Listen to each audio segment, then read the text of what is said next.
নমস্কার, আমি তনুশ্রী রান্নাঘরে আপনাদের সবাইকে স্বাগত। আপনারা কেমন আছেন? আশা করছি আপনারা ভালো আছেন, আর আমিও আপনাদের ভালোবাসায় ভালোই আছি। আজকের আমার রেসিপি সন্ধেবেলা চায়ের সাথে খাবার সাবুর স্ন্যাক্স। ভিডিও দেখার শুরুতে যারা ইউটিউব থেকে দেখছেন তারা আমার ইউটিউব চ্যানেলটাকে সাবস্ক্রাইব করে আমার পাশে থাকবেন, আর যারা ফেসবুক থেকে দেখছেন তারা আমার ফেসবুক পেজটাকে ফলো করে আমার পাশে থাকবেন। পুরনো বন্ধুদের অসংখ্য ধন্যবাদ আমার পাশে থাকার জন্য। নতুন বন্ধুদের জানাই সাদর আমন্ত্রণ। আজকের আমার রেসিপি সাবুর স্ন্যাক্স। যদি ভালো লাগে ভিডিওটা স্কিপ না করে সম্পূর্ণ দেখার অনুরোধ রইল। চলুন ঝটপট রেসিপিটা শুরু করি। এখানে এক বাটি মোটা দানার সাবু নিয়েছি খানিকটা চীনাবাদাম, আর নিয়েছি কাজু বাদাম,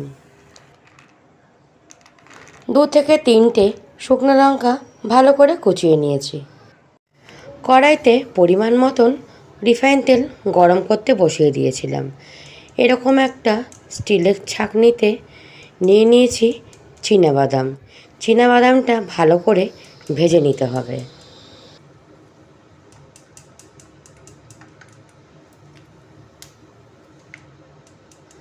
সমস্ত চীনাবাদাম ভাজা হয়ে গেছে। আমি একটা প্লেটে টিস্যুর ওপরে তেলটা সোপ করতে রেখে দিয়েছি। ওই একই ছাঁকনিতে দিয়ে দেব খানিকটা পরিমাণে সাবুটা বেশ সুন্দর করে ভেজে নিতে হবে। দেখুন সাবুটা ভাজা হয়ে গেছে, প্রত্যেকটা সাবু তেলের ওপরে ভেসে উঠেছে। ওই একই বাদামের মধ্যে আমি সাবুটাও তেল সোপ করতে রেখে দিলাম।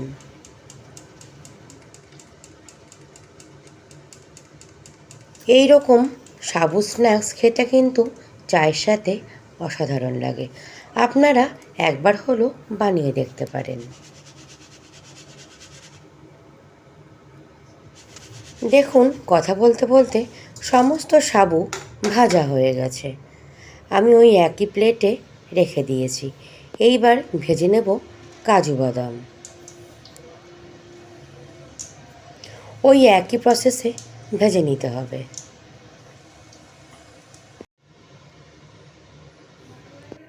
ভেজে নেব শুকনো লঙ্কা।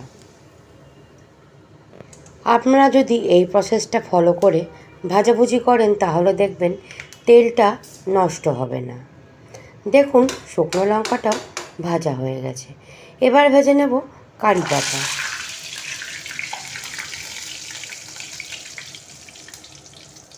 আজকের আমার রেসিপি সাবু স্ন্যাক্স।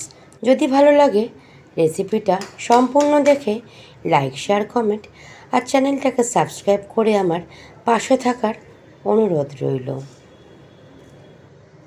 সাবু বাদাম সমস্ত ভাজা হয়ে গেছে।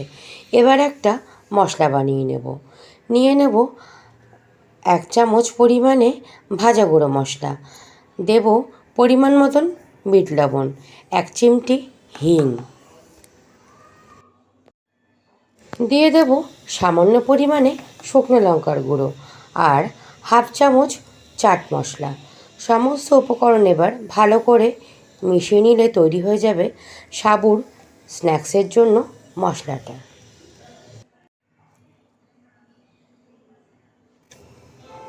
আপনারা দেখে বুঝতেই পাচ্ছেন কতটা মুচমুচে আর কুড়মুড়ে হয়েছে।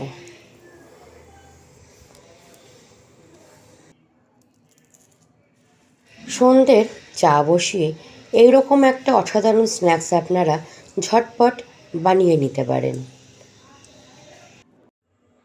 এবার সমস্ত মশলা মিশিয়ে নেব। আমি যেইটুকু মশলা বানিয়েছি সমস্ত মশলাই এই সাবু স্ন্যাক্সটায় লেগে যাবে। পুরোটা ভালো করে মিশিয়ে নিতে হবে।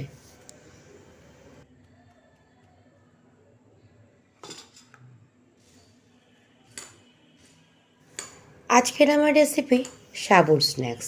যদি ভালো লাগে বাড়িতে একবার হলেও বানিয়ে দেখতে পারেন, আর বাড়িতে বানালে আমাকে কমেন্ট করে জানাতে ভুলবেন না। দেখুন, আওয়াজ শুনে বুঝতেই পারছেন কতটা কুড়মুড়ে আর খাস্তা হয়েছে। আপনারা এই সাবু স্ন্যাক্স কোনো এয়ারটাইট কন্টেনারে ভরে স্টোর করে রাখতে পারেন। আপনারা সুস্থ থাকবেন আর ভালো থাকবেন। অন্য কোনো রেসিপি নিয়ে আবার দেখা হবে। টাটা বন্ধুরা।